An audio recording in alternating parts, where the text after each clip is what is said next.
a Grammy Award and sold out some of the largest venues around the world. However, for some of our audience, it's his appearances on the hit television show Glee, which have put him on the musical map. His connection with Ireland is strong, and one of his biggest hits to date was his version of You Raise Me Up. Tonight, though, he's going to perform for us another modern Irish classic. This time, it's a beautiful song written by Declan O'Rourke with Galileo. Would you welcome, please, Mr. Josh Groban, ladies and gentlemen.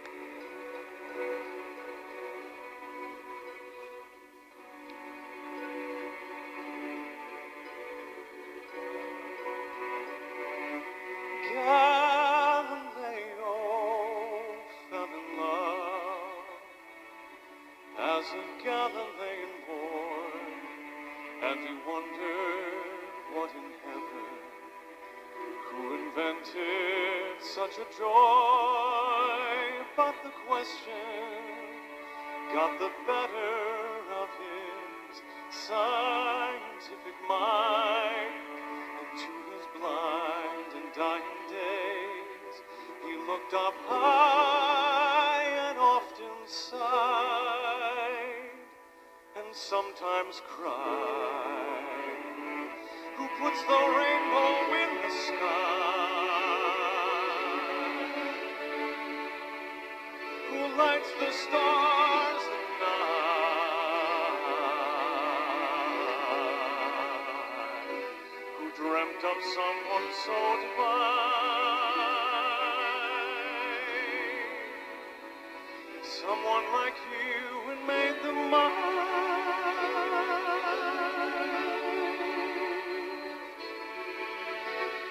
Love can make you ask some funny questions now and then, but just remember the alternatives. For I remember when I was lonely and unhappy, and my lips were cold as ice, but you kissed me, and good heavens, now I'm here in paradise.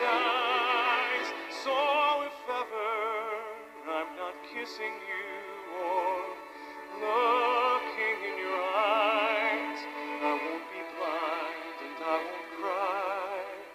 I'll look up high and gladly sigh and thank the guy who puts the rainbow in the sky, who lights the stars at night, who dreamt of someone so divine. Someone like you, and made them mine.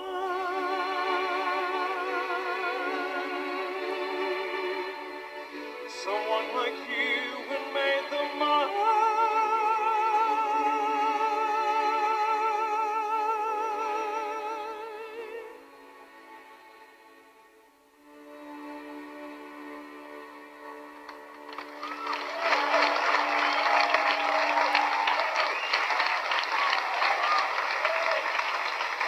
Josh Groban, ladies and gentlemen.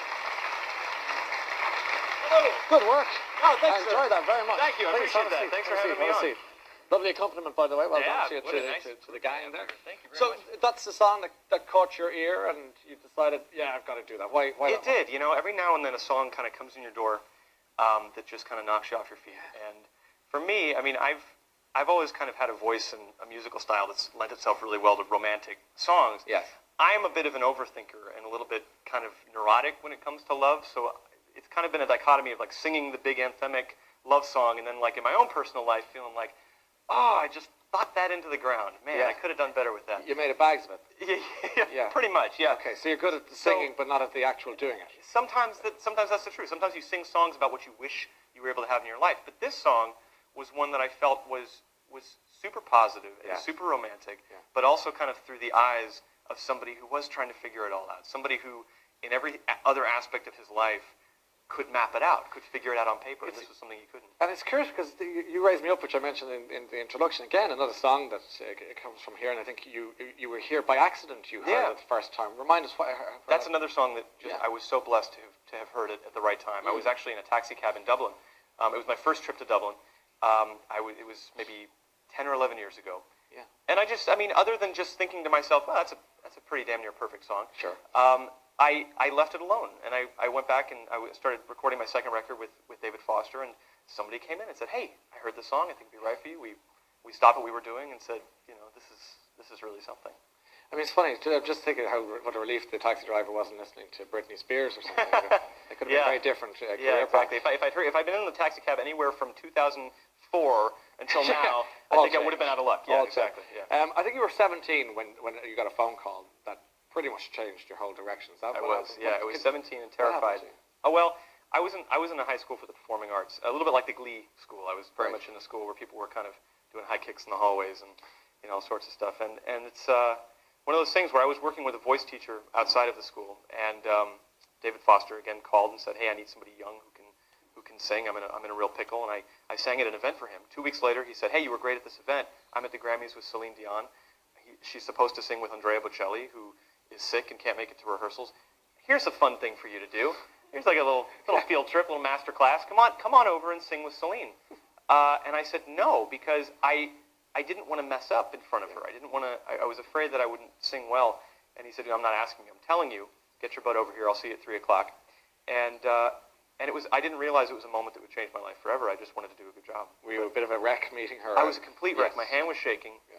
And she's such a pro, and she comes from a huge musical family of kids. And I think if she had been a real diva, I would have completely wet myself on stage. But the fact that she knew how nervous I was, she saw my hand was shaking, and she decides, let's go to the front. Let's make a stage movement. She looked after you. Takes my hand, yeah. So yeah, she was really very. It's funny because your career, particularly the early years, are peppered with these little temporal quirks, that sliding doors moments. Yeah. I mean, equally when you were to appear on Ally McBeal, small role became a larger role, thanks to a bender that Robert Downey Jr. went on. I mean, best bender that never happened to you. A serendipitous bender. Tell us about the serendipitous bender. Well, I was singing at something. This was before my first album. Was David E. Kelly and the whole cast of Ally McBeal were in the audience, and he said, "Oh, I really like what you do. I think I'm going to write a script." At that time, the relationship between Robert Downey Jr.'s character and Callista Flockhart's character could not have been steamier. Sure. It was like the biggest hit that year. Yeah. They were going to get married, big wedding at the end of the season, and the script was called The Wedding, and I was to play the wedding singer. 3-minute part, so honored for the opportunity. 3 days before I was supposed to show up on set, I was watching the news, and there had Mr. Downey Jr. was not available anymore. Let's just say that. And I got a script 2 days later with my character's name all over it. And again, it was one of those things where I didn't have time to audition. I didn't even have time to think of myself as an actor. I just did it, and it was my first time really feeling like people were starting to understand who I was at that moment. So how did you then get, how did Glee come about? Because you got into Glee before... 10 years later. Yeah, exactly, bouncing along, but before Glee became this extraordinary phenomenon that it has become, you were roped in again to that. Ryan Murphy, the creator of the show, called me up and said that he'd created the show, and when he told me the gist of it, I thought, well, this is great, because teenagers and young people are kind of a glutton for punishment, it seems, nowadays, as far as what they watch and read. They enjoy it, but they like watching things that kind of make them feel bad about themselves. Yes. Like everybody's just so perfect looking and being perfect, and they watch it for entertainment, and they go home at night and they go, but I'm not that. We do something similar here on a weekly basis. This is a show where it's actually a pop culture phenomenon about being yourself, and about how your uniqueness and that quirky thing that makes you you is cool. And I thought, okay, well, I wish I'd had this show when I was in high school, and I just thought it was a brilliant idea. And furthermore, I was really very excited to play a very creepy, kind of bizarro version of myself. Oh, we have a lovely clip from it. Oh, you do? Yeah, have a look at this. Oh, dear. Hey, guys. I'm Josh Groban. This is my bodyguard, Lex. So which one of you is, Sandy? Ooh. Mr. Groban, we are so honored that you came here today. I came here to tell you. Yes, sir. Stop emailing me. This is a restraining order. Stop sending me nude photos. Stop calling me. I don't know how you got my number. I don't know how you got my number again after I changed it. But I don't want any more of your edible gift baskets or locks of your hair. And I don't want to read any more of those sonnets you wrote for me. Thank you, gentlemen. And, by the way, great show. I mean, like, explosive.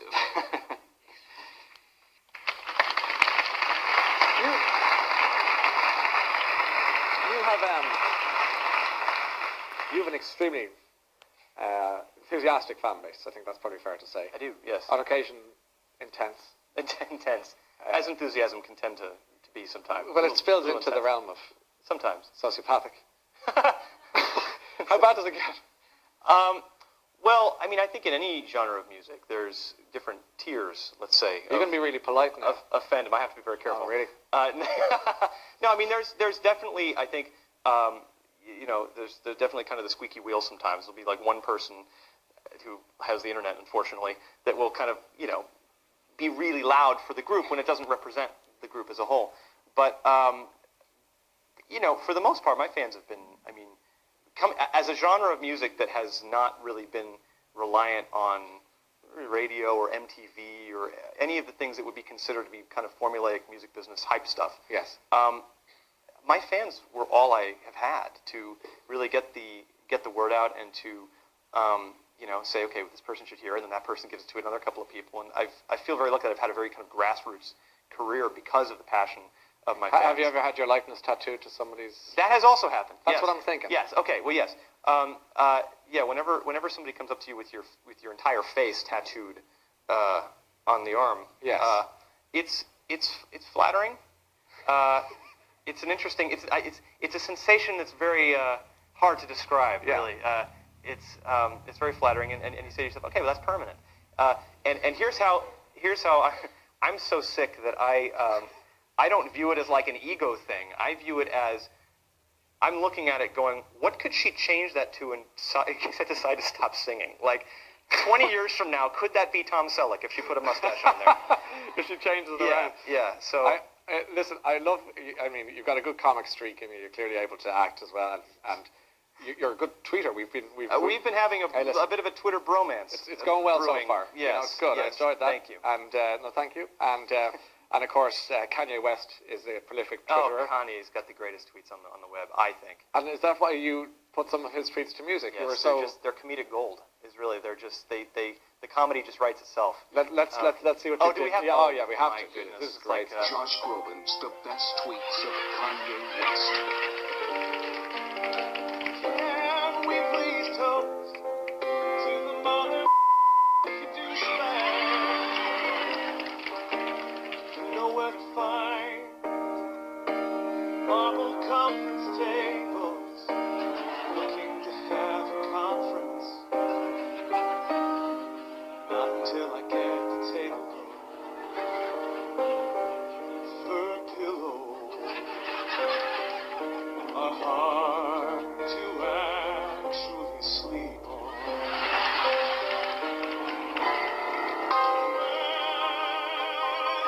Whatever happened to my antique fishman?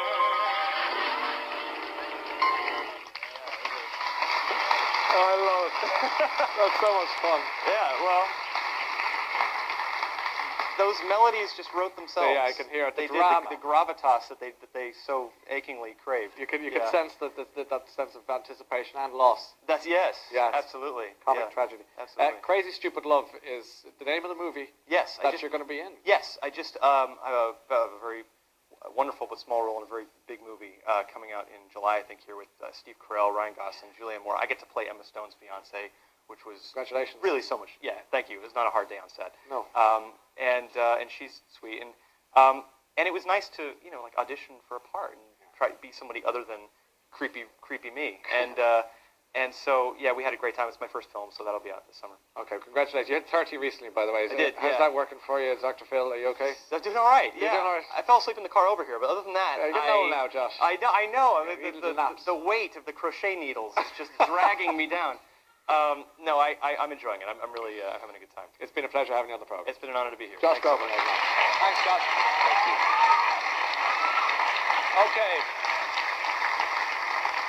And Josh Groban's new album, by the way, Illuminations, is out now, and Josh will be signing copies in Celtic Note on Dublin's Nassau Street tomorrow at 12. So you get a bit of a sleep in now that you're 30. Yeah, exactly. You know, if you're any younger, you would have been half 10. I can also tell you that Josh has just confirmed live shows in Ireland, which is good news. He'll play Belfast at the Waterfront there on October the 18th, and the following night back to Dublin at the Grand Canal Theatre. So they will be good gigs, no doubt. A quick reminder, by the way, of our competition for you at home. Up for grabs tonight is a taste of the